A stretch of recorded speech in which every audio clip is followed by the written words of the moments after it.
own degrees. Sit down. At first and last, the hearty welcome. Thanks to your majesty.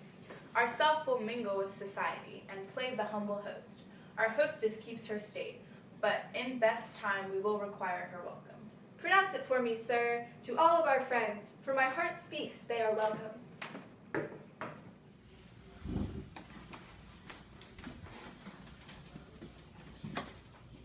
There's blood on thy face. 'Tis Banquo's then. 'Tis better thee without than he within. Is he dispatched? My lord, his throat is cut. That I did for him. Thou art the best of the cutthroats, yet he's good. That did the like for Flans. If thou didst it, thou art the nonpareil. Most royal sir, Fleance is escaped. Then comes my fit again.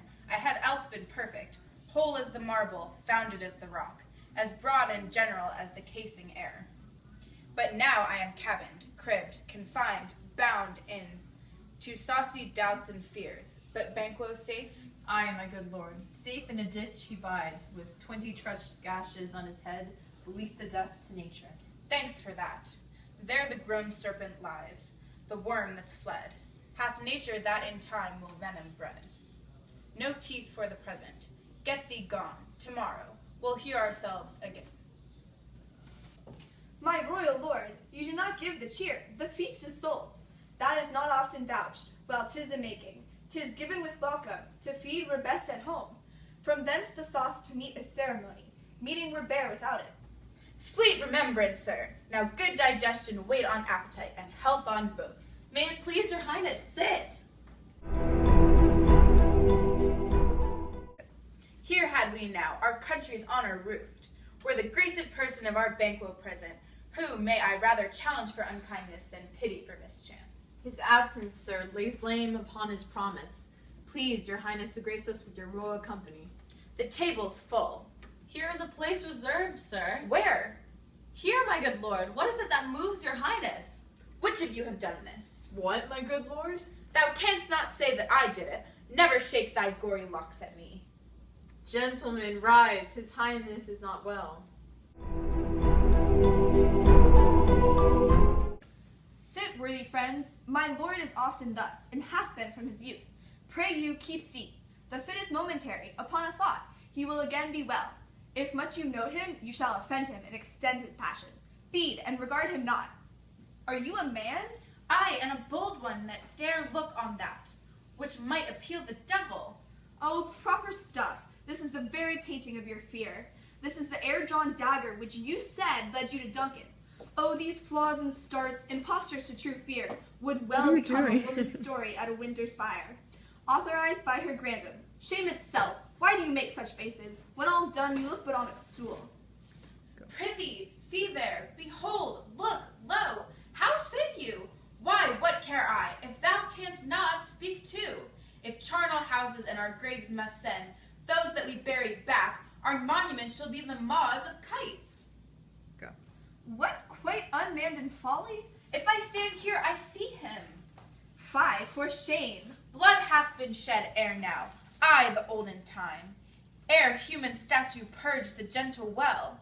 Aye, and since too, murders have been performed, too terrible for the ear. The times have been that when the brains were out, the man would die, and there an end. But now they rise again, with 20 mortal murderers on their crowns, and push us from our stools. This is more strange than such a murder is. My worthy lord, your noble friends do lack you. I do forget. Do not muse at me, my most worthy friends. I have a strange infirmity which is nothing that those to know me. Come, love, and health to all. Then I'll sit down. Give me some wine. Fill, fill. I drink to the general joy of the whole table, and to our dear friend Banquo, whom we miss. Would he hear to all, and to him we thirst, and all to all. Our duties and the pledge. Avaunt, and quit my sight. Let the earth hide thee. Thy bones are marrowless, thy blood is cold. Thou hast no speculation in those eyes, which thou dost glare with. Think of this, good peers, but as a thing of custom. 'Tis no other, only it spoils the pleasure of time. What man dare, I dare, approach thou like the rugged Russian bear, thou armed rhinoceros or the Hykrin tiger? Take any shape but that, and my firm nerves shall never tremble or be alive again. and dare me to the desert with thy sword. If trembling I inhibit them, protest me, the baby of a girl, hence horrible shadow, unreal mockery. Why so, being gone? I am a man again, pray you, sit still.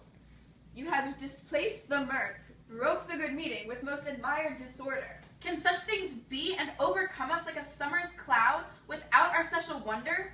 You make me strange, even to the disposition that I owe, which now I think you can behold such sights, and keep the natural ruby of your cheeks when mine is blanched with fear. What sights, my lord? I pray you, speak not. He grows worse and worse. Question enrages him. At once, good night. Stand not upon the order of your going, but go at once. Good night, and better health attend his majesty. A kind good night to all.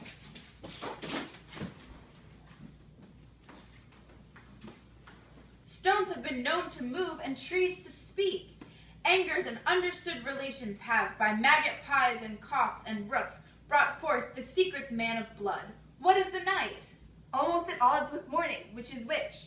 How sayest thou that Macduff denies his person at our great bidding? Did you send to him, sir? I hear it by the way, but I will send. There is not a one of them, but in his house I have a servant fed. I will tomorrow, and betimes I will, to the weird sisters. More shall they speak, for now I am bent to know. By the worst means, the worst. For mine own good, all causes shall give way. I am in blood. Stepped in so far, should I wade no more. Returning were as tedious to go over. Strange things which I have in head that will to hand, which must be acted ere there'll be scandal. You lack the season of all natures. Sleep. Come well to sleep. My strange and self-abuse is the initiate fear that wants hard use. We are yet but young indeed.